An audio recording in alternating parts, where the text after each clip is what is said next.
I mean, that's what happened with the other animations, which is season 2 out? Because I haven't watched it. Hazbin Hotel. No, not yet. However, they did announce that it's coming out later this year, which, considering they were originally slating it for 2027 or 2028. Dang. There was supposed to be like about a 4-year gap between season 1 and season 2 because of the need to get more funding pulled together and stuff. Oh. But it seems that with the high popularity of everything, they've been able to move that up big time. So it's releasing this year. And I hope it's still... I don't remember how many episodes the first season. To have more than 8 episodes. It was just 8 episodes? It was just 8 episodes, which is why the pacing in Hazbin Hotel has been criticized like there's no tomorrow. Yeah, because I mean... That goes back to what we were talking about with the previous episode. 8 episodes is not enough for a season. It's really good, and I want you to take your time on it. I say that I think a lot when I'm talking about animations in general, but like take your time and stuff on it, and then you give us snippets and clips of, you know, what's to come, and that's nice to keep people interested in everything.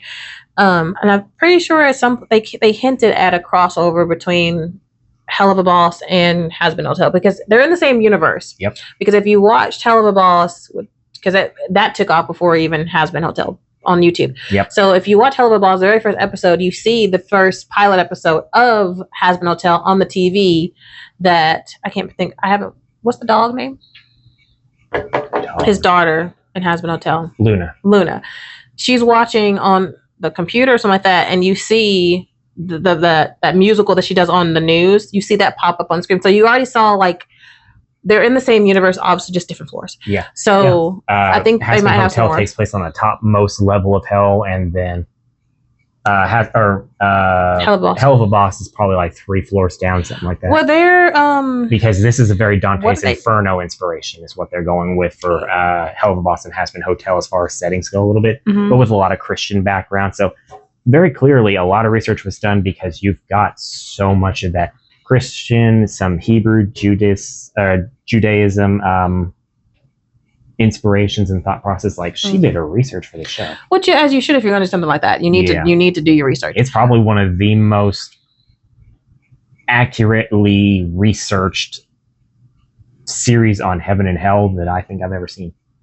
Oh, I just want more.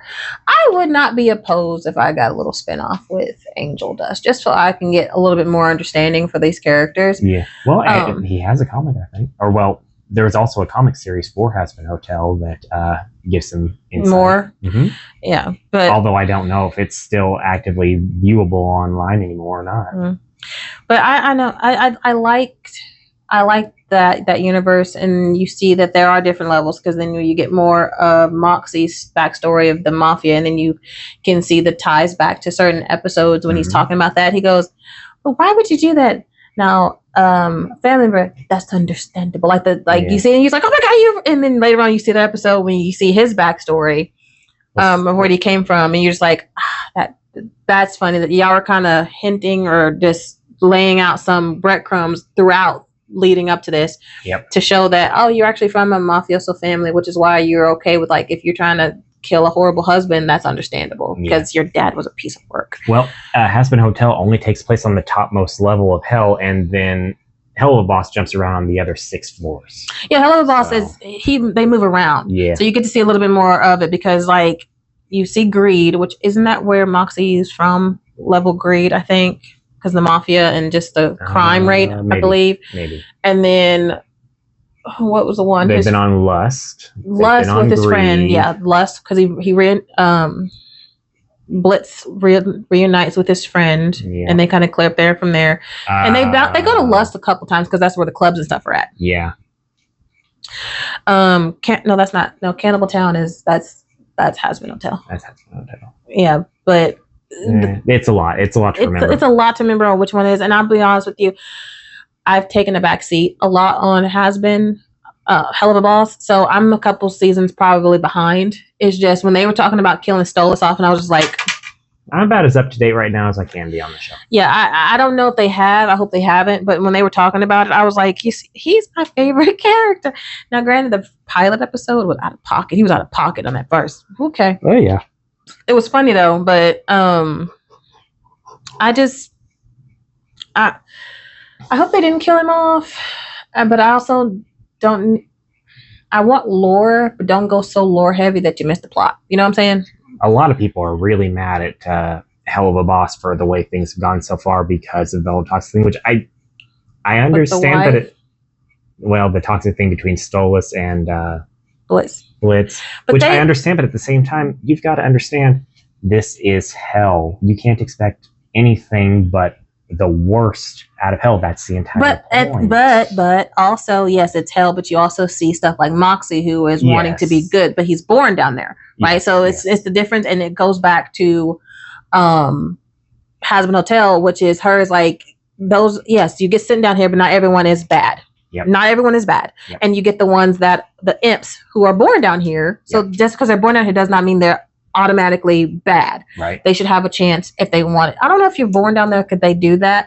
But like a chance to. I don't think if you're born down there, you have any chance. But anyone that's sent down there, then you should have a chance to, ascend. It's just always going to be conflict with the show, but I think that was kind of the point from the start. It's a good topic. It's a good point of discussion. But you see that, like, you have Moxie and all them. Yes, they're killing people. That's just. But when they talk about certain things, you just see they're not that bad. They're not this. If they were human, they're very human out characters. Yeah, if they were human, these are very human emotions. These are very human things that and it's more than just anger and hatred and evil. And it's not just that. And you also have to understand with Blitz, once you get further and further, you see why he is like that. Because yes, does he care for Stolas? He does. In the beginning, no, he was one of that book. But they started to really care for each other. You notice that they knew each other since childhood, forcibly. But they knew each other from then.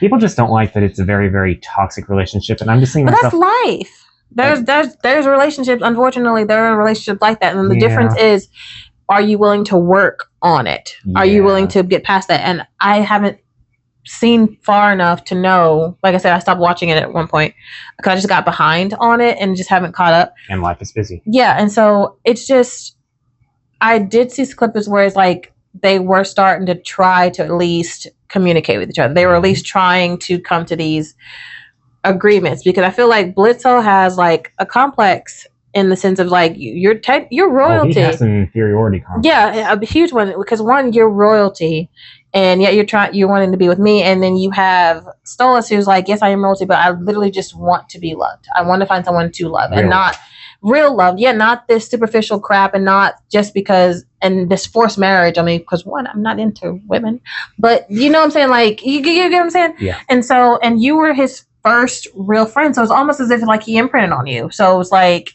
you dealing with that, and the scenes like with his daughter and everything. She thinks that, if it really came down to it, would you really choose me or would you choose Blitz? So like, who do you love? Like, he loves you both equally. He will die for both of you. And so I'm just like, I don't need you to die, because there was talks about killing him. I don't need him to die.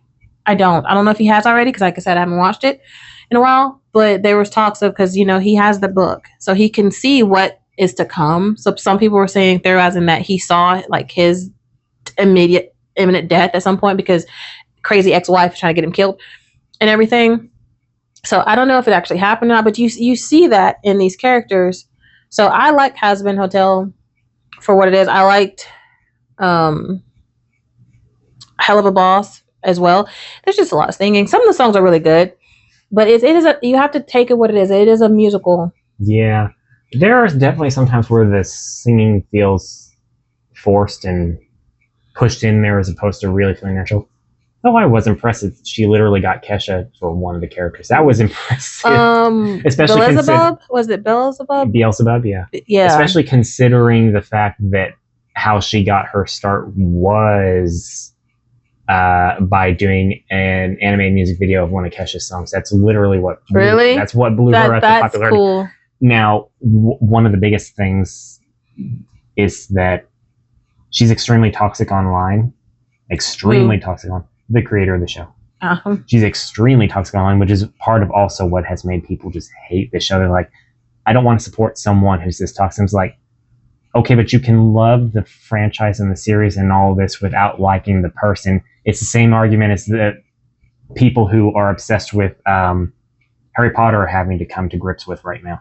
Mm-hmm. It's like, you can still very much love Harry Potter and the world and everything about it, and not care about the and not like author. J.K. Rowling at all. Yeah. I mean, you do not have to associate one with the other and it be interconnected, and there's just no breaking that apart. Yeah. So, but unfortunately, there's some people can't do that. But it also goes into people can't separate actors from characters. That is such a problem too. Oh Yeah. no.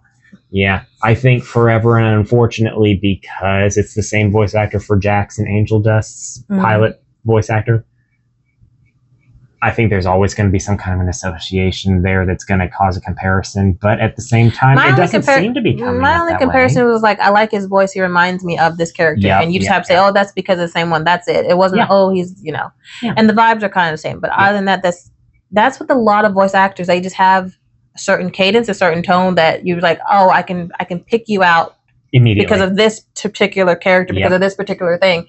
Because like the best voice actors have some of the most unique voices. Yeah, like I think his name is Nanami off of Jujutsu Kaisen. That man's voice, but his voice on I never finished Jujutsu Kaisen. I couldn't get into it. Just his voice is just flawless. Even the other actors just be going, "Oh hell!" Like it's done. Like this one line, he just makes it sound so smooth and just chef's kiss. And so he's called on a lot to play certain characters because he just has that voice that. And all of a sudden, that goes back to the typecasting we were talking about earlier. Yeah. I mean, because that's been a constant theme in a lot of our recordings. I mean, think of the one that plays Black Butler, the CL character, the woman that plays this. Brina Palencia. Yeah, I love her voice playing male voices. I don't know why. She's good at it. Most women are phenomenal at like Veronica Taylor voicing Ash Ketchum for as long as she did. Yeah. Readily recognizable. You can tell that it's a woman's voice, but at the same time, it makes sense for a kid. It has that tone, the slight depth and the gruffiness. Yeah, and the same thing with Greg Ayres. I don't think I'll ever forget that man's name because his voice, I just love to hear it. Mostly with kid characters, I like his voice sounding like that. I've seen him, but that's mostly his niche that he goes with kid character. I think he's probably changed since then because I haven't really gotten into dub stuff very much. I don't think either one of us have watched all that much here lately. Yeah, not dubbed, but I think he had one adult character, and even he said it felt weird with him. He voiced the Baron Danganronpa. Well, but that still sounds, doesn't sound like an adult. So they just his voice up to sound like an adult because it's just his talking voice. I just like his voice because it's literally just his talking voice. He changes it up a little bit to make it sound a little bit younger, maybe, but it's just his talking voice, and I like the sound of his voice. We got off topic like we promised we would. I told you. That's why it's called chaos for a reason. Not because we're animatedly We've jumped 5 different areas, and we're still on the same subject. It still makes sense, like I said earlier. Yes. It still will make sense. But I've been trying to get her into Amazing Digital Circus for at least the last month because I'm like, you're going to enjoy this. You just mentioned it last week.